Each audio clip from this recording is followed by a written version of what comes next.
Welcome to the Sideshow. If you like what you're seeing, give it a thumbs up, leave a comment, and consider subscribing to my channel. Thank you. It's really a good feeling when you can take a model that you had started about 2 or 3 years ago and finally finish it. And well, that's what I've done. Um, and it's a kit that I really enjoyed building. I don't know why I stopped building it 2 or 3 years ago because when I started building it again, it was like, man, this is a fun kit because it just went together so easily. This is the Willys Jeep model by Tamiya. This is the second one that came out. The one that does not come with the Jeep trailer. This is just the Jeep with a driver figure and no top or anything else. You have an option for the front bumper. You can either have the tow bar, which I decided to go with because I've never built a Jeep with this tow bar before, or you can have just a regular front bumper. It does not come with the radio. That came out of my parts bin. Did not come with the duffel bag either. That also came out of the parts bin. But beyond that, this kit is straight out of the box, and it was truly a joy to build, and it went together really well. There were like two issues with putting it together, and well, after this part is over, I'll talk about I'll go through the steps that I went through to actually build the kit. But I thought I would show the finished product first, and I'm really kind of happy with it. I gave it a wash of mud. It's basically watered down Tamiya buff over the Tester's olive drab, with a few pieces that were also painted in Tamiya khaki drab. And I was just really happy with the end result. I know it kind of looks like it's a pretty heavy weathering, but that works out fine because this is going to be a hopefully eventually end up in a diorama. That's my goal, is to put this in a diorama, parked on the side of the road with a couple soldiers standing by who are also going to be probably ankle deep or deeper in mud. And it'll be kind of like a tribute to my father, who served in World War II in Italy. And one of the things he told me about Italy most was you could not go anywhere without being covered with mud. And if you weren't covered with mud, you were covered with dust. That was the way it was. It was either it just rained and everything was mud, or there was no rain for a couple days and everything was just dust. So you would either be choking on dust or just be wallowing in mud. That's what he remembered most about Italy. I mean, other than kind of getting shot there and a few other things, but what he remembers most about Italy wasn't, the wine. It wasn't the vineyards or anything else. It was just mud everywhere, mud or dust. And so that's what I decided to do with this Jeep. In any case, this is the semi-finished product until I end up putting it in a diorama. Once I do a diorama with it, then I'll take do another video on it.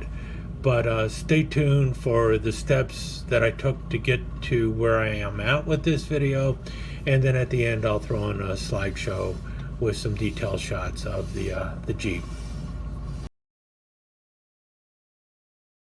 I was looking through my stash for something to build, and came across this one, the Willys MB Jeep by Tamiya. This is number 219. This is their second attempt at making a Jeep. The first one came with the Jeep and trailer, and 4 figures, and it was a really good kit when it first came out, but it wasn't nearly as detailed or accurate, or as accurate as this one is. Of course, this one is just the Jeep and a figure, but it looks much better than the original Jeep that they came out with. And any case, I remembered starting it a long time ago. I was planning on doing it as an LRDG Jeep, Long Range Desert Group Jeep, but in Greece. This is post-desert in 1944 or so. And so I opened up the box, and lo and behold, I was quite well along the way with it, actually, beyond step 3 at least. Here's the frame, or the chassis, whatever way you want to call it, and the wheels, and got the Go Devil engine in place there. And if you can see there, the detail is much finer, much cleaner, just looks really good all in all.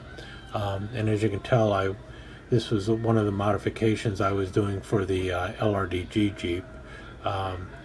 They would cut the support for the gas can off and move it over here so that they could put 2 spare tires on the back, and then they would put a little box or something over on this side. But it allowed them to carry 2 tires on the back, and then they relocated the gas cans. That's what they would do. So that's where I was starting with it. I don't know if I'm going to continue to make this an LRDG Jeep or not. I'm sure other people did that as well.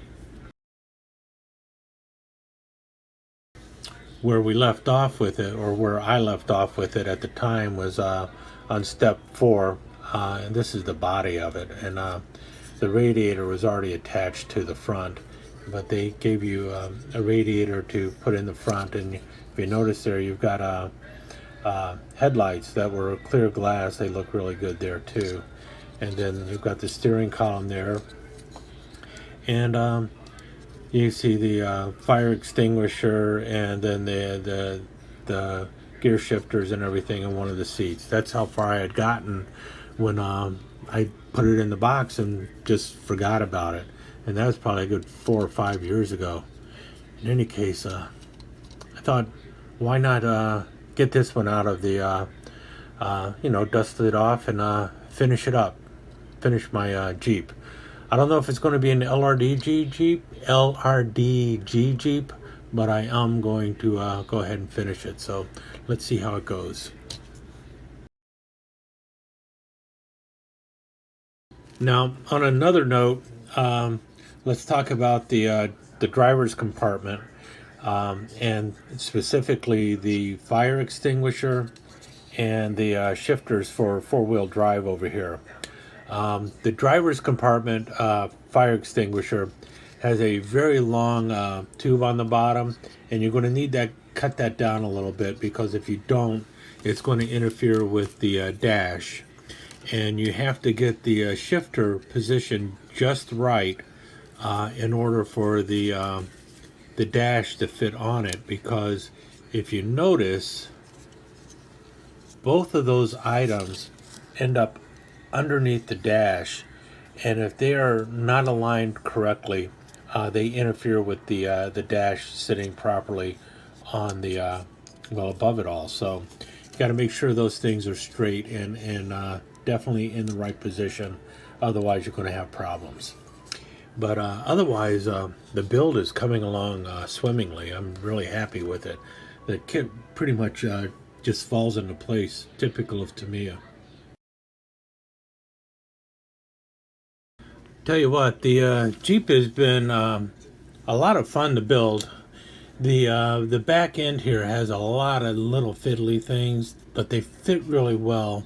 The key is once you get them in place, you don't want to move them around or touch them too much, because they will pop off, unless, even if you're using crazy glue, I think they'll end up popping off. So you got to be very careful with them. So grab other things when you're talking about it. As you notice, everything does not match in color because, I painted it Tester's olive drab out of the can, and then I started using Tamiya's olive drab for some of the small parts in, well, definitely a different shade of olive drab. I'm not going to worry too much about it. It'll be taken care of either by the wheel that's going to be covering it, or the weathering that'll take place later.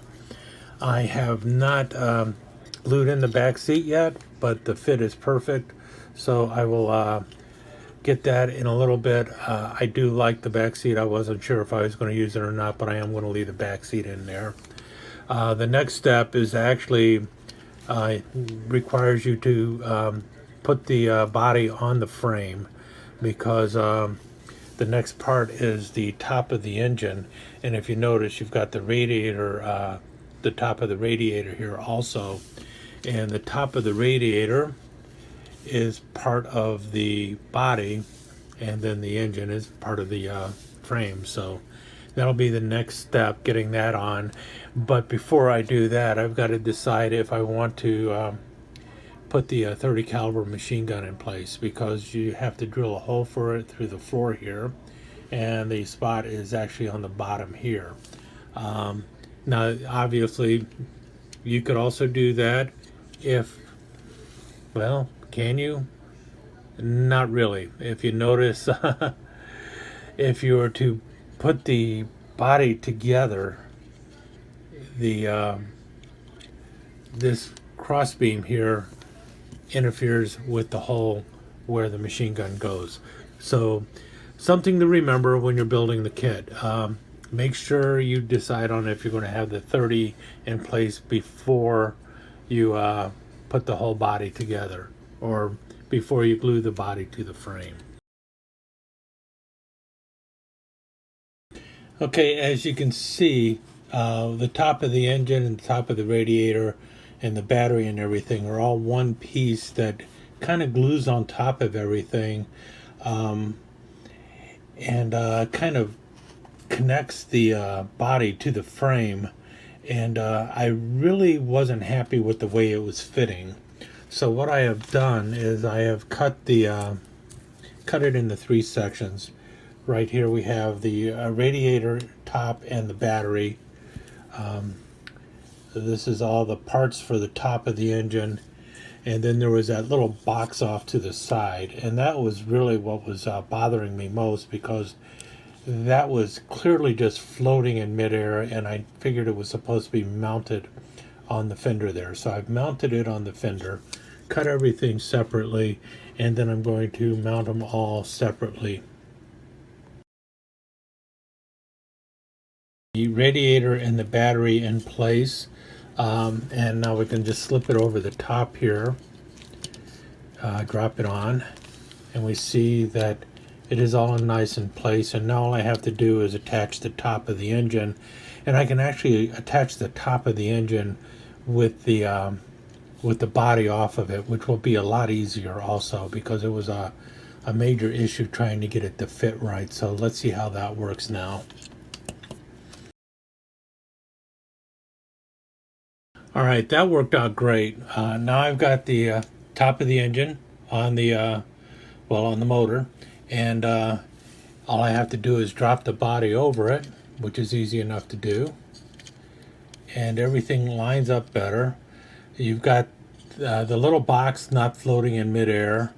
The radiator line is close enough. Yeah, there's a little spot where I clipped it. I'm not too concerned about that. But otherwise everything is nicely in place, and I can take the body off if I need to, so I can do any other kind of modifications I want to do on the body, which I might want to do. I don't know yet, but at this point I can work with the two separately. I can also do a little more work on the engine, do a little bit better weathering and everything with it off the body. So I would highly recommend doing that one thing with this kit. Take these 3 parts and separate them. Separate the battery from the little box. So you've got the battery and radiator as one piece, and the top of the engine as a 3rd piece. And you have a place to glue all those 3 parts separately, so it's really not going to be an issue when you build the kit. And in the long run, I think that's going to solve a lot of problems. I tell you what, getting the top of the engine to fit on the top of the engine worked a whole lot better once it was separated from the radiator. So and that would be my one piece of advice when building this kit. I noticed that I was looking at a lot of photos of World War II Jeeps, the ones that were actually in action and stuff, and I realized that a lot of them actually still have that side view mirror in place. So I was originally thinking of just breaking it off, but I'm going to go ahead and attach the side view mirror. I still don't know if I'm going to have people sitting in the Jeep or not, but I do know that I am going with the 30. So I've got the 30 made up and ready to be put in there. Might add a few more details to it. That might help. I probably do need to add a few more details to it, like the cradle for the ammunition can, which didn't come with that, but it does come in the machine gun set by who is it, Master Box or somebody does a machine gun set. And I might use the cradle for that for this gun. I do like the way it came out. It looks okay. It's not fantastic, but it looks okay. The other thing I wanted to do is put a radio in the Jeep, and so I went online and started looking for pictures of Jeep radios from World War II, and there was actually a pretty good YouTube video on the Jeep radio from World War II. Maybe I'll put a link in the description for that. In any case, that radio looks something similar to what you have here.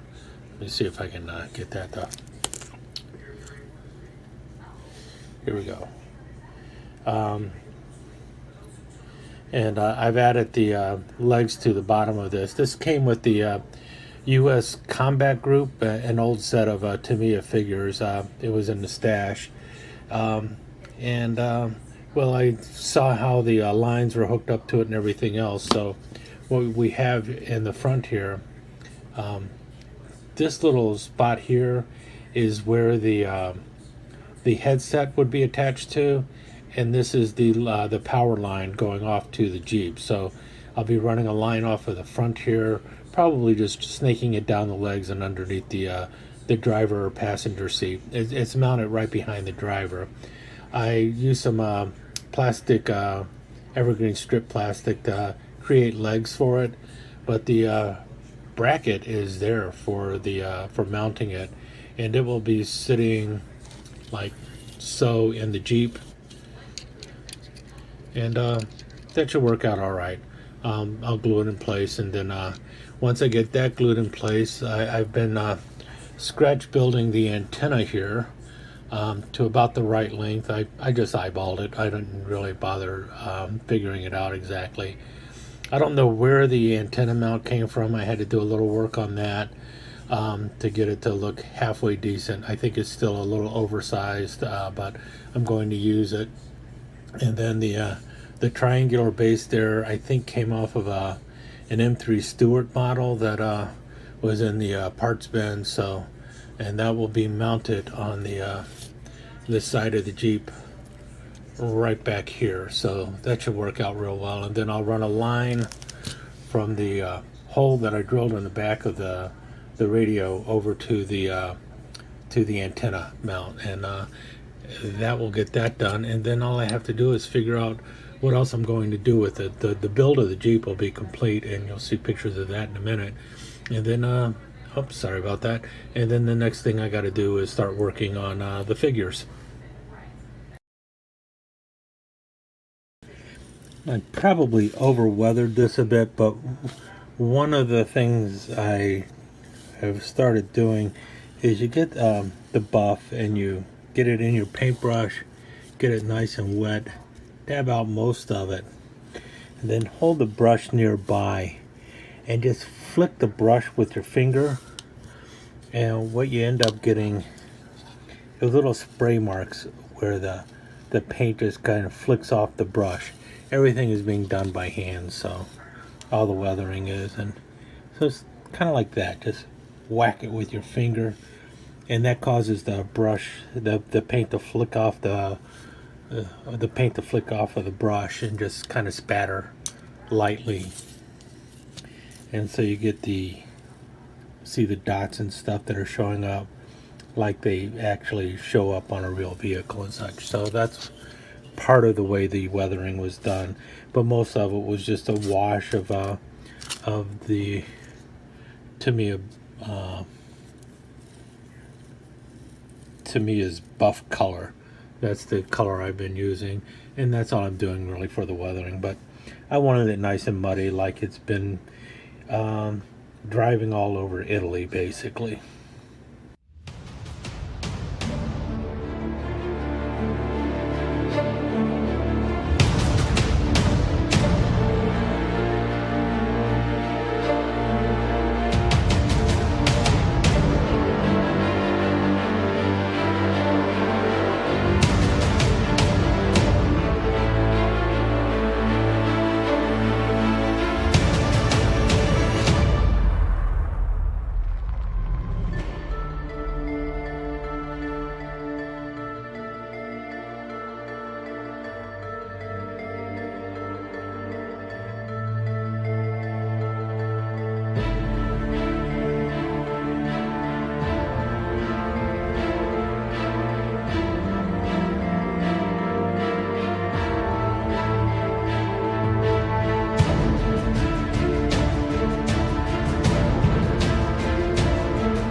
Thanks for visiting Toby's Sideshow of Scale Styrene. If you really enjoyed what you saw here, consider subscribing and ringing that notification bell so you'll know when the next episode is up online. Thanks again for dropping by.